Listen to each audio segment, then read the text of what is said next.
enfrentamientos que a una convivencia sana y un disfrute de un deporte competitivo como lo es el fútbol. Walter Oyarce, docente universitario y promotor del proyecto Esperanza, está con nosotros. ¿Qué tal? ¿Cómo está, señor Oyarce? Fátima, muchísimas gracias por invitarme y expresar mi opinión sobre esto, ¿no? El día miércoles definitivamente vimos en Argentina pues, un espectáculo que yo creo que a nivel mundial lo rechazamos, indigna, pero que nos debe llevar a un compromiso de tomar acciones, ¿no? Cuando tú tienes un problema que tienes que encontrar un camino de solución, lo primero que tienes que hacer es conocer bien el problema, diagnosticarlo bien, ¿no? Eso en planeamiento estratégico, yo lo refiero de una manera muy sencilla como encender el GPS. Cuando enciendes el GPS, la primera información que se activa es dónde estoy. Y es importantísimo para analizar el problema de la violencia, es identificar que no es la violencia en el fútbol, sino es la violencia que vivimos como sociedad, que cuando se manifiesta en el fútbol se hace mucho más notorio. ¿Por qué? Porque el fútbol tiene esa potencia de convocar los medios de comunicación, de comunicar las redes sociales y el interés de las personas. Entonces, definido que no es violencia en el fútbol aislado a la violencia que vivimos como sociedad, hay que también darnos cuenta de algo, que es la oportunidad. Fíjate, Fátima, el fútbol, al tener esa potencia de comunicación, puede convertirse en la herramienta de la pacificación. O sea, y eso hay que trabajarlo. Fíjate, el 2011 fue el asesinato de mi hijo.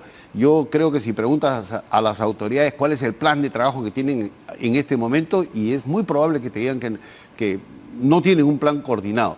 Y un plan coordinado que pasa por un enfoque que es el conductismo. Yo me he reunido con más de 50.000 jóvenes durante estos años y aprendí un poco de psicología. Entonces la psicología tiene un enfoque que se llama el conductismo, que te dice que para cambiar, mejorar las conductas de las personas, hay acciones que lo divides en 3 grandes bloques. El primero es reconocer cuando alguien hace algo bueno, ¿no? A tus hijos, a tu pareja, en tu entorno, oye, qué bien lo que has hecho, porque al tener ese reconocimiento sostiene esas conductas buenas. El día miércoles hubo algo parecido, porque casi en el mismo espacio de tiempo, en Ecuador hemos visto el comportamiento de una barra, un comportamiento ejemplar. Así como han ido con buses de Chile a Argentina, igual ha pasado en Perú. Decenas de buses han llevado hinchas que se han comportado de la manera adecuada y que han disfrutado de una experiencia que es muy seguramente nunca se van a olvidar. Pero en Argentina ocurrió algo que tenemos que rechazar y tenemos que tomarlo como referencia porque no estamos lejos de eso. El primer bloque es reconocer lo bueno. El segundo bloque, Fátima, es hacer reflexionar a la gente sobre su conducta. Si tú eres puntual, eres cumplidor, te llevas bien con la gente, oye, si tú mantienes esto, vas a tener éxito en la vida, vas a conseguir la felicidad. Pero si eres impuntual, tienes conducta nociva, vas a terminar mal, vas a terminar en la cárcel. Tenemos 4 presidentes que están ahorita presos, que es una demostración clarísima de lo que está pasando. El conductismo nos habla de identificar al sujeto, el estímulo y luego la recompensa que puede obtener de acuerdo a las conductas ciertamente que se generan. Y en este tema, el de qué hacer para entrar a la reflexión, ahí está el trabajo que debería estar dentro de un plan, y es identificar a los líderes de barra, a los buenos líderes de barra, potenciarlos, darles las oportunidades de que se preparen para que ellos irradien esos conocimientos a su gente. Un joven con conducta en riesgo, muchos de ellos de familias disfuncionales que integran las barras, algunas barras peligrosas, violentas, otras barras que están bien guiadas. Esos jóvenes, cuando ven a una autoridad que les está recomendando algo y dan mal ejemplo en el Perú, lamentablemente, entonces no hacen caso. Y cuando ven que el actuar de la policía, ellos lo consideran como represión. Pero si un líder de barra les dice que así se deben comportar, ellos lo cumplen. Yo a lo largo de este tiempo lo he visto. Es que es el refuerzo social, finalmente, de sentirte en comunidad y en grupo, que es lo que muchas veces fomenta el fútbol, es decir, es sentirte como en familia, y eso se divide precisamente en las barras y esa necesidad de ser parte de, que además es parte del ser humano, ¿no? Del individuo, ser un ser social. Pero en marco de ello usted también planteaba una posible solución a corto plazo, y es permitir solamente el ingreso de quienes sean los hinchas locales, que se ha llevado a cabo en el Perú. Es más, se hace especialmente cuando hay clásicos, como por ejemplo el que va a haber el fin de semana. Mira, lo ideal, y que yo espero ver antes de que me vaya, porque todos nos vamos a ir de este mundo, es ver que las barras de los dos equipos que participen que estén en un espectáculo público. Que puedan convivir, ¿no? Sanamente. Pero hoy en día verdaderamente incrementa el riesgo y el peligro. Y con esta medida de que solamente es la barra del equipo local la que asiste al partido, tú te vas a dar cuenta que ya los problemas de violencia dentro de los estadios se han reducido de una manera muy significativa. El problema viene en los barrios, viene ya en la sociedad, ¿no? Que eso escapa ya al tema de los equipos de fútbol, de su organización, sino es un tema social, por eso, como te decía, la violencia en ese tipo. ¿Y cómo controlar eso? Que es el tercer bloque del enfoque conductista, es las sanciones. Y eso es lo que debe pasar en Argentina. Hay cámaras, hay fotos que identifiquen a los responsables tanto de los dos países que propiciaron esto y deben ser sancionados ejemplarmente. Porque cuando tú tienes a alguien que se porta mal y hay impunidad, lo estamos viendo también nosotros en la parte política acá en el Perú, cuando hay impunidad el asunto se descontrola totalmente, ¿no? Mira lo que pasa con los sicarios, ayer han baleado a un chofer. Entonces, ¿qué es lo que tiene que haber? Tiene que haber aplicación de la ley. Ahora, hay gente que nos está viendo y dirá, Walter, qué fácil es hablar qué deben hacer las autoridades, ¿no?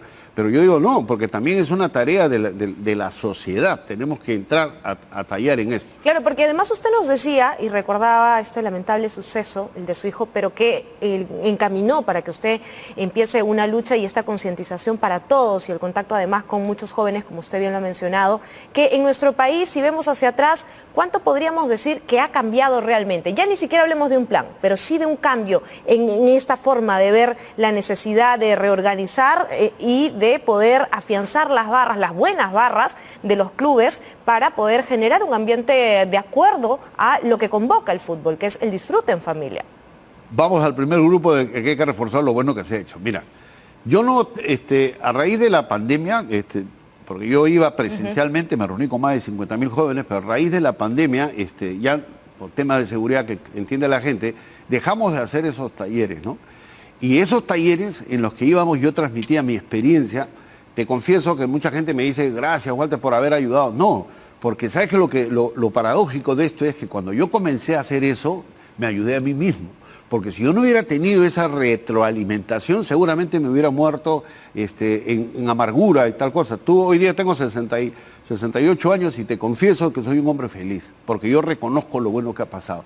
Y si me preguntan, oye, ¿estás satisfecho con lo que has hecho? Creo que se puede hacer mucho más, pero con que uno de ellos haya cambiado, valió la pena. Y te digo, Fátima, si ha habido cambios. Yo conozco varios líderes de la barra de Alianza con los que he tenido mucha frecuencia y me dicen, tío, me dicen de cariño, tío, estamos haciendo esto, hemos unido, porque los problemas de las barras divididas no solamente son entre equipos, sino dentro del mismo equipo existen esas divisiones por un tema de un liderazgo mal enfocado, ¿no? Entonces, yo les digo, pero ese es tu trabajo, no es el mío. O sea, definitivamente yo no me quiero poner medallas, no, pero tú nos ayudaste, sí. Y es por eso que ahí viene el otro tema que es, oye, pero esto se acabó. No, porque necesitamos continuar para seguir viviendo, porque ese objetivo, y hay dos proyectos que yo había mencionado que se demoraron, hay unas razones ahí. Un proyecto es, hemos terminado un libro, que es el contenido, pero falta ya sacarlo como libro, que es Heroísmo en el fondo del mar.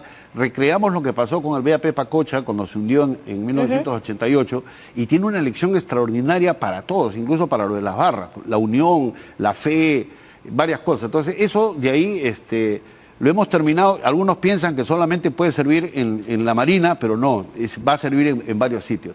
Y el otro proyecto se llama Deportes con Menores para formar hombres con valores. ¿En qué consiste? Sí, y ahí cómo entra a tallar también parte del Estado, porque imagino que han tenido que contactarlo en su momento para trabajar con usted, porque es importante la lección que usted nos trae y nos deja además en esta necesidad de concientizar el IPD, la Federación Peruana de Fútbol también como otra institución, entre otros el Ministerio del Interior. Mira, en los años cercanos al asesinato del 2011 sí me convocaron, conversamos, ellos sabían, no se formalizó algo que yo les propuse formalizar ya un proyecto para hacerlo caminar, pero conforme ha pasado el tiempo se ha enfriado y ya esto terminó siendo un esfuerzo más personal con amigos que me acompañan, entre ellos Gustavo Figueroa, que hemos hecho muchos talleres en ese sentido, ¿no? Y ahí viene que un día conversando con el Chino Rivera en un programa que tenía por las redes, mi socio, Gustavo Figueroa, me dice, sí, pero estamos en el hay que hacer algo. Y es por eso que hemos desarrollado un proyecto que es el que te comentaba, Deportes con Menores para formar hombres con valores. ¿En qué consiste esto? Es enseñar, no nos vamos a meter con el trabajo que hacen los clubes ni las academias, sino enseñar a los entrenadores que están en los parques, que están en los colegios nacionales alejados, que están en los cerros, a que el entrenamiento con los menores tiene que tener ciertas consideraciones de acuerdo a la edad. Y de acuerdo a las aptitudes que vas desarrollando, tienes que asociarlo al desarrollo de valores. Por ejemplo, el respeto.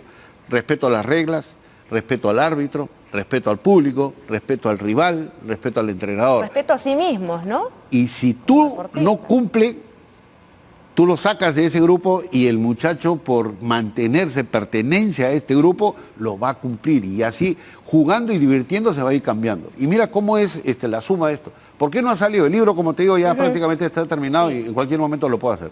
¿Y por qué no ha salido el otro proyecto? Me faltaba filmar las dinámicas que son ejemplos, porque todo esto se va a distribuir gratuitamente.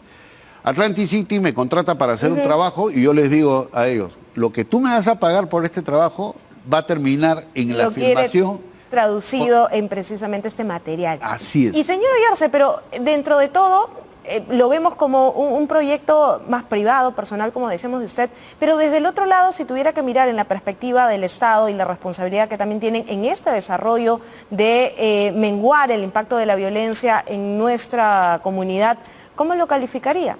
¿Qué nos falta? Mira, yo creo que a raíz de todas estas cosas que se están dando, podría ser de que venga alguien y me diga, oye, Walter, vamos a lo que tú has aprendido, traduzcámoslo en un proyecto, ¿no? Pero yo aprendí algo de que para que te contraten, o sea, hablando de fútbol, para que te contraten y te lleven otros equipos, ¿qué es lo que tienes que hacer? Goles. Entonces, yo estoy seguro que de acá hasta fin de año, con estos dos proyectos, van a haber goles. Y en base a esos goles me dicen, Walter, vamos a traducirlo, yo encantado. ¿Qué lecciones nos debería tocar aprender después de lo que hemos visto en este encuentro entre Universidad de Chile y también lo que pasó en Buenos Aires? Mira, lo más importante de esto es reconocer que como seres humanos, ya nuestra conducta se rige primero por el instinto, que el instinto genera los neuroconductores, las emociones, y después reacciona la razón. Pero por eso que el fútbol es tan atractivo, porque estás con el instinto que vas a hacer un gol o que te van a hacer, y que las emociones se van relacionando de ese lado. Entonces, si nosotros, la conducta humana se lleva por el instinto y la emoción, ¿no? Entonces tenemos que comenzar a trabajar para que la razón actúe de la manera más rápida, ¿no? Y para terminar brevemente, ¿cómo hacemos que lo entiendan nuestros políticos y las autoridades? Señor Oyarse, necesitamos una política precisamente que vayan en ello, a la prevención, y ataquen lo que es la semilla. Nuestros jóvenes, nuestros niños, nuestros adolescentes que están en la calle en esta necesidad de desarrollarse, pero en una sociedad completa que los atraiga en este sentido de pertenencia, donde los valores sean los que más resalten. Mira, yo tengo una frase que siempre lo uso en la parte académica, ¿no? La crisis del Perú no es económico, la crisis del Perú es una crisis de liderazgo, ¿no? Y lo que tendríamos que hacer para que esto cambie, primero como ciudadanos, aprendamos a votar. No nos dejemos engañar, Dios mío. O sea, todo eso, las personas que están ahorita presas son personas que han sido elegidas por la gente. No podemos dejar de darnos cuenta que es nuestra responsabilidad en el voto, pero no solamente en el voto, pues también tenemos que hacer nuestro trabajo con el entorno, ¿no? Reconocer lo bueno, llevarlos a la reflexión y, si es necesario, castigar. En generar una modificación de conducta. Muchísimas gracias a Walter Oyarse, que es docente universitario y además director del proyecto Esperanza, que ha estado con nosotros compartiendo parte de su experiencia, además, y lo propositivo que puede ser ver esta mirada necesaria de no solamente enfocarnos en solo lo malo, sino encontrar esta oportunidad para desarrollar estrategias que saquen de este círculo de violencia en los que muchas veces se encuentran nuestros niños, niñas y adolescentes. Muchísimas gracias. Gracias a ti, Fátima. Vamos a